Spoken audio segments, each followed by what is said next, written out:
این عکسای چند چهره رو دیدی چقدر قشنگ و جذابن؟ فکر کردی واسه داشتنش حتما باید بری آتلیه؟ نه، بیا بهت یاد بدم که فقط با گوشی توی دستت بسازیش. اول از همه هر تعداد عکسی که میخوای تو حالت نیمرخ بگیر.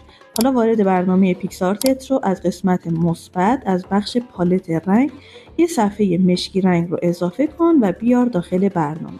حالا از بخش تولز، از بخش کراپ، سایزش رو روی 16:9 بذار و تیک رو بزن و از قسمت اد فوتو عکس اولت رو اضافه کن.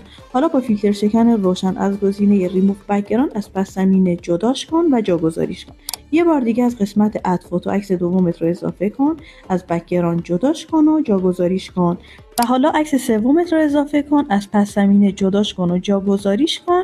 و توی این قسمت میتونی از بخش شادو به عکسات سایه هم بدی. مثلا من این کار رو برای عکس دوم و سوم اجرا میکنم، بهشون سایه میدم و محل سایه رو هم تنظیم میکنم. تیک بالا رو میزنم و از گزینه افکت ها از بخش بلک اند وایت یه افکت سیاه‌وسفید روی عکسم اعمال میکنم. به همین راحتی یه عکس چند چهره خیلی جذاب داری. اگه میخوای ادیت عکس رو به صورت حرفه‌ای یاد بگیری بیا تو پیجم.